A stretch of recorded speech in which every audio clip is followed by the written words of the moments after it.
बूढ़ी हो गई हूँ, बेकार नहीं। सुबह सुबह दीनदयाल जी अपने सैर सपाटे से लौटे तो अपने साथ रामू हलवाई के यहाँ से गर्मा गर्म जलेबियाँ लेकर लौटे।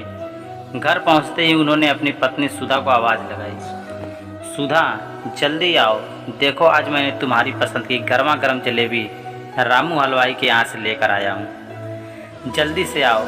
सुधा जी किचन में काम कर रही थी। हाथ पोंछते हुए वह जल्दी से किचन से बाहर निकली और कहा, अभी तो मैंने स्नान भी नहीं किया, बिना पूजा पाठ किए सुबह सुबह कैसे खा लूँ। दीनदयाल जी ने कहा, कोई बात नहीं, एक दिन बिना नहाए बिना पूजा पाठ किए खा लोगी तो कुछ बिगड़ नहीं जाएगा। सुधा जी किचन से 2 प्लेट लेकर आई और उनमें जलेबियाँ डालकर बातें करते करते जलेबियाँ खाने लगी। दीनदयाल जी की अपनी कपड़े की दुकान थी, पैसों की कोई कमी नहीं थी, खुशी से सबका जीवन चल रहा था। दीनदयाल जी और सुधा जी के 2 बच्चे थे। बड़ी बेटी जया जिसकी शादी हो चुकी थी और वह अपने पति और बच्चों के साथ अमेरिका में रहती थी। छोटा बेटा दीपक जो दिल्ली में एक अच्छी सी कंपनी में जॉब करता था। अब नौकरी करते उसके 2 साल बीत चुके थे। दीपक को अपनी बचपन की दोस्त शिखा से प्यार हो गया और उसने यह बात अपने घर वालों को बताया। घर वाले दीपक की शिखा से शादी के लिए राजी हो गए और उनकी शादी करवा दी। शादी के कुछ दिन बाद ही दीपक शिखा को लेकर दिल्ली चला गया, वह जहां पर जॉब करता था। एक शाम दीनदयाल जी अपने कपड़े की दुकान से अपने घर लौट रहे थे। अचानक से उनको हृदयाघात का दौरा पड़ा और वह दुकान के बाहर ही सीढ़ियों के नीचे गिर पड़े। दुकान के कर्मचारी ने उन्हें देखा और जल्दी से उन्हें उठाकर हॉस्पिटल ले गए। अभी हॉस्पिटल पहुंचने ही वाले थे कि रास्ते में ही उनकी मौत हो गई। सुधा जी को कुछ समझ में नहीं आया कि आखिर अचानक उन्हें क्या हो गया। उनकी तो मानो दुनिया ही लुट गई। कई दिनों तक ऐसे ही सुधा जी अपने कमरे में बंद रहती थी। दोनों बच्चे भी 13वीं के बाद अपने अपने शहर लौट चुके थे। बेटी ने उन्हें साथ चलने को भी कहा पर वह उनके साथ नहीं गईं। दुकान की भी हालत अब बहुत ख़राब हो चुकी थी, इसीलिए सुधा जी ने दुकान में ताला लगवा दिया। जब सुधा जी ने यह बात अपने बेटे को बताई तो बेटे ने कहा, माँ हम किस दिन के लिए हैं, मैं आपको लेने आ रहा हूँ, आप तैयार रहना। अब हम एक साथ ही रहेंगे। 2 दिन बाद उनका बेटा सुधा जी को लेने आया और उन्हें अपने साथ लेकर दिल्ली चला गया। सीढ़ियों के नीचे जहाँ ज़्यादातर लोग कबाड़ के लिए जगह बनाते हैं, बहू शिखा ने वहीं पर एक छोटी सी खाट लगाकर अपनी सास को सोने के लिए कह दिया। जहाँ सुबह के वक्त भी अंधेरा होता था, अंधेरे की वजह से वहाँ मच्छर बहुत ही ज़्यादा लगते थे।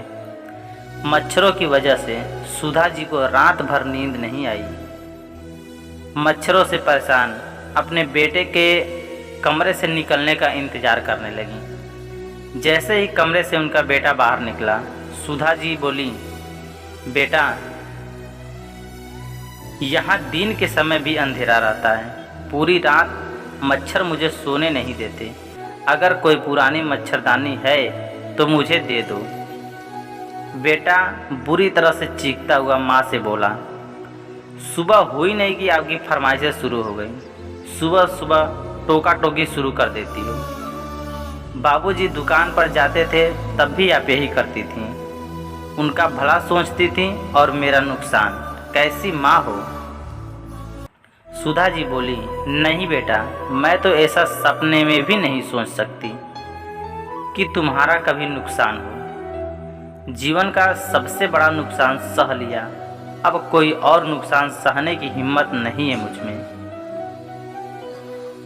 और मैं अभी नहीं बोलूं तो कब बोलूं, तुम तो मिलते ही नहीं, शाम को तुम थके हारे आते हो इसलिए कुछ कहती नहीं। गलती हो गई बेटा, आगे से ध्यान रखूंगी। इतना कहते हुए सुधा जी की आंखों में आंसू आ गए। कुछ दिन बाद शिखा हर चीज़ में सुधा जी को टोक टाक करने लगी। शिखा प्रेग्नेंट थी, प्रेगनेंसी का बहाना बनाकर खुद सोई रहती और सारा काम सुधा जी पर छोड़ देती। तो कभी सुधा जी के कामों में कमियां निकाल कर लड़ने लगती। दीपक कभी शिखा को डांटता तो सुधा जी कहती, रहने दो बेटा, ऐसी अवस्था में बहू को तनाव मत दो। दीपक ने काम में मदद के लिए एक काम वाली बाई रख ली, लेकिन शिखा का स्वभाव सुधा जी के लिए बिल्कुल ही अच्छा नहीं था। सुधा जी ने कभी सोचा भी नहीं था कि जिसको वह सुशील और संस्कारी समझ रही थी, उनका स्वभाव बिल्कुल ही उल्टा होगा। सुधा जी सहती रही क्योंकि उन्हें आने वाले बच्चे की चिंता थी। जल्द ही वह समय आ गया। शिखा ने एक प्यारे से नन्हे से बेटे को जन्म दिया। सुधा जी के सारे सिकवे गिले भूलकर अपने पोते का नाम मोहन रखना चाहा। बहू ने कहा, यह मेरा बेटा है, मैं अपने पसंद से इसका नाम रखूंगी। यह भी कोई नाम है, इतना पुराना नाम। शिखा ने बेटे का नाम अंशु रखा। सुधा जी ने सोचा, नाम में क्या रखा है, कुछ भी रहे, होगा तो मेरा पोता ही ना। सुधा जी खाना पीना सब बनाती। शिखा आर्डर कर देती कि खाने में क्या बनाना है। एक दिन सुधा जी अंशु को गोद में तेल मालिश कर रही थी। शिखा देखते ही बोली, यह क्या कर रही हैं? आजकल कौन इस तरह से तेल लगाता है? आप यह गंवार वाला नियम अपने पास रखिए और मेरे बेटे से दूर ही रहिए, तो ही आपके लिए अच्छा है। गंदे हाथों से इसे गोद मत उठाइए, आप बीमार पड़ जाएगा। शिखा की कड़वे बातें सुधा जी के दिल को छलनी करते हुए निकल गई। दादी के हाथ से बच्चे को प्यार मिलता है, बीमारी नहीं। अपना इमोशनल ड्रामा बंद कीजिए। धीरे धीरे दिन बीतने लगे। सुधा जी के घुटनों में दर्द रहने लगा। उनसे अब ज़्यादा काम नहीं हो पा रहा था और ज़्यादा समय अब अपने कमरे में ही रहती थी। एक दिन बहू बेटे 2-3 दिनों के लिए कहीं बाहर घूमने जा रहे थे, तो सुधा जी बोली, बेटा तुम लोग चले जाओगे तो मुझे 2 वक्त की रोटी कौन देगा? क्या अपनी माँ को मरने के लिए छोड़कर जाओगे? तभी शिखा बोली, फ्रिज में ब्रेड और सब्जी पड़ी हुई है, उसे खा लीजिएगा, तब तक हम सब वापस आ जाएंगे। रात को जब सुधा जी को भूख लगी तो उन्होंने फ्रिज खोलकर देखा। फ्रिज में 2 दिन की बासी सब्जी और सूखी ब्रेड पड़ी थी। उन्होंने उसे निकालकर खाना चाहा, लेकिन जैसे ही मुंह में डाला तो देखा सब्जी खट्टी हो चुकी थी। ब्रेड भी फ्रिज में रखे रखे कड़क हो गई थी। तो उन्होंने पानी में ब्रेड को डुबा कर खाना शुरू कर दिया। एक दिन अचानक उनकी बेटी, जो विदेश में रहती थी, अपने माँ को सरप्राइज देने आई तो खुद ही हैरान रह गई। माँ को ऐसे पानी में ब्रेड डुबोकर खाते देखा तो उसकी आंखों से आंसुओं की धारा बहने लगी। सुधा जी ने अपनी बेटी जया को सारी बातें बताई। फिर जया ने अपनी उस बूढ़ी माँ से कहा, आपने मुझे पहले क्यों नहीं बताया? तब माँ ने कहा, क्या बताती बेटी, तुम्हें बताकर भी क्या फ़ायदा, तुम इतनी दूर से तो आ नहीं सकती।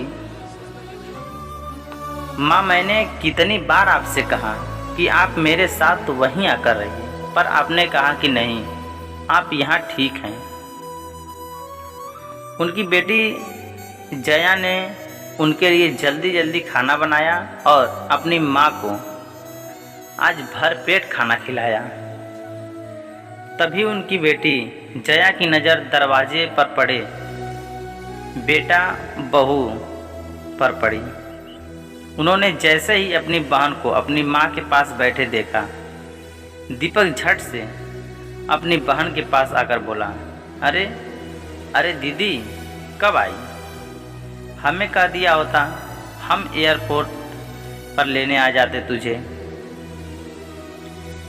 लेकिन जया बोली, मैं तो मैं तो माँ से मिलने आई थी, अच्छा हुआ बताकर नहीं आई, वरना तुम लोगों के असली चेहरे देखने को कैसे मिलते।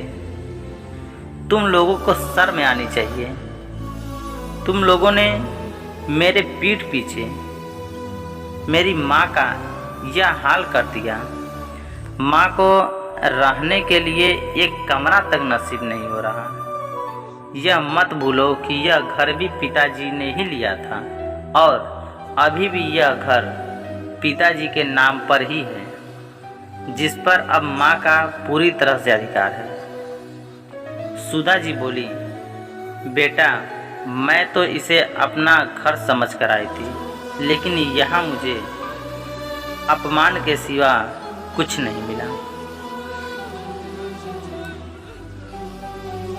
यहाँ तक कि अपने पोते को भी खिलाने की मैं तरस जाती हूँ। बेटा मैं बूढ़ी जरूर हूँ पर बेकार नहीं। मैं अपने घर वापस जाकर अपनी ज़िंदगी नए सिरे से शुरू करूँगी। और रही बात इस घर की, तो यह घर मेरे पति के नाम से है। तो तुम लोग जितनी जल्दी हो सके इस घर को खाली करके अपना रहने का इंतज़ाम कर लो। मैं इस घर को बेचकर अपने गांव में जो मेरी दुकान है उस दुकान को और अच्छे से बनवाना चाहती हूँ और फिर से उसे किराए पर लगाकर उन पैसों से मैं अपनी पूरी ज़िंदगी अपने घर में सम्मान पूर्वक जीना चाहती हूँ। बेटे बहू के पास घर खाली करने के सिवा और कोई चारा नहीं था। उन्होंने घर खाली कर दिया और इन सब में उनकी बेटी ने उनका पूरा सहयोग किया।